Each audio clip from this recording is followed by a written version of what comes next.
What do you make of the demonstration by the teachers on Tuesday? Yeah, I think what I have to say is that we have to reach a consensus. The dialogue, the Labour Committee will have to meet a roundtable conference with government so that all these things will be addressed. Well, I'm not saying we have to blame it on single spine, but what I'm saying is prudent economic measures that will alleviate the plight of our teachers and those who are going on strike.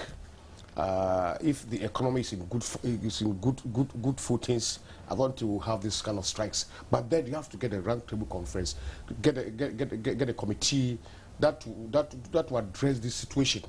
It's not today. The drastic did not start from today. It started a few years back. Subsequent government, but this government has seen tremendous and unprecedented, strike, which I don't understand how it should happen.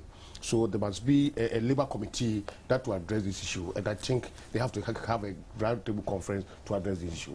Now, as a member of parliament, are you worried, especially when some of those teachers will be in your constituency and will not go to some schools and teach the students or the pupils in the classrooms as a result of the concerns they have? Because among the issues in contention is that according to the second tier occupational pension scheme that has been introduced or passed into law, which is now being implemented, they don't know who is well, if they make their contributions and those collections are made, who the management, who is managing, and they also would have a resolution to an incremental allowance that is expected to be paid to them, but the government has given a directive that only 3 months of that. And many of them, well, they are owed in excess of over 1 year, 12 to about 24 months. And only 3 months we're being told that will be paid to them in the meantime, and they feel that is also unfair. Government have to be specific. Yesterday I had a phone call that some of my teachers in my constituency are not going to school. Yesterday I was able to visit about 2 or 3 schools, and lo and behold, some of the teachers were not in class.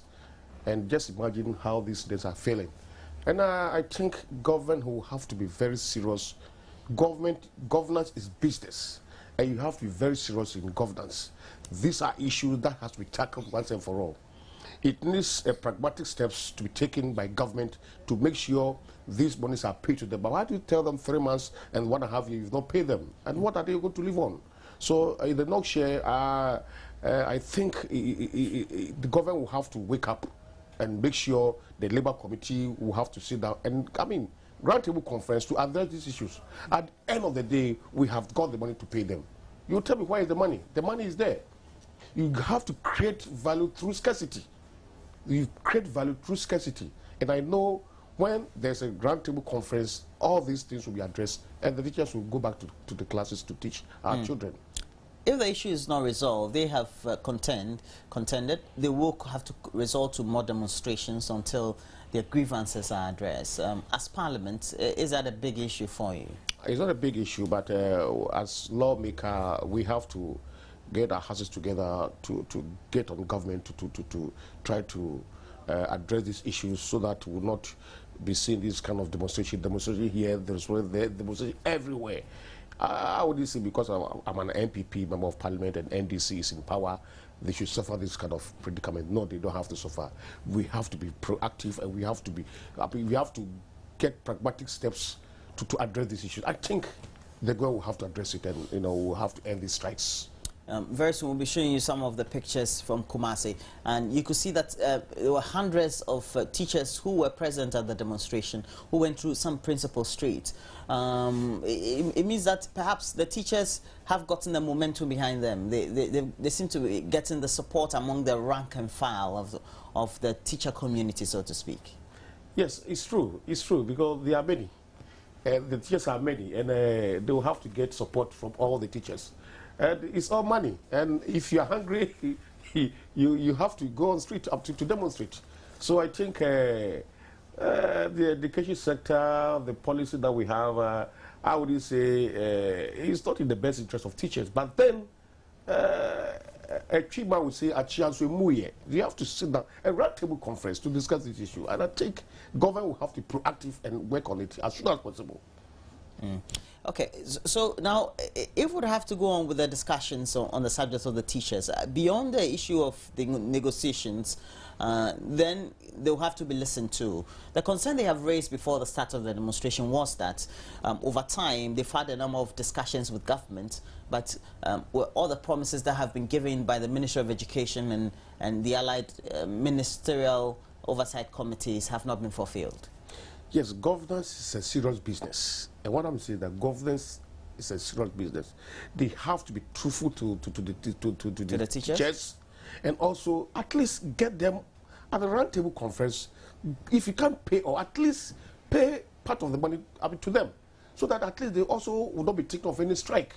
You see, governance is a serious business, and we have to sit down with them and make sure all these problems are solved once and for all. If you can't pay, or let them have at least half of the money, so that you can tell them to. I mean, you see, governance is serious business, and we have to work very hard. We can't get the money and pay them.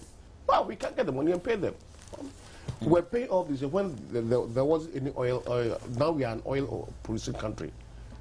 You have to be tactful and be very creative, and where the resources are going, our priorities are the most important issues. When our monies are spent on priorities, I think we wouldn't have this problem. So the government has to be proactive and very serious in its business. It is a serious business. Governance is very serious business. We don't have to joke with it. But you do understand that not all of the oil proceeds goes into the annual budget. So I think you're a member of parliament, so you should know better. But at least some of these monies, we have to get some account and deposit them. My view, so that in case of any problem, we can get that monies to pay these teachers. We can do it. Why can't we do it? When Kufuor is in government, we didn't have oil. Though we struck the oil, but that time we're not in power. I mean, now that you are in power, the oil is coming, the money is coming. What do you have to be? You have to be creative. That's I say, you have to create wealth where there's scarcity. So the government has to be very serious with this kind of attitude and work very hard. Where do you think the teachers now need to go from here? Is it demonstration, or dialogue, or sitting around a table is the best means to resolving their differences? I think demonstration wouldn't solve the problem. It's a dialogue, roundtable conference with them, so that all these issues will be addressed. I don't think demonstration will solve the problem. I wouldn't be comfortable with demonstration. As I went to the school yesterday, about 3 schools, the teachers were not there. And really, they are really serious. They are really causing harm to our children. And well, you can't blame them because they are also hungry. So demonstration wouldn't solve the problem unless we go on dialogue. That will solve the problem. Okay.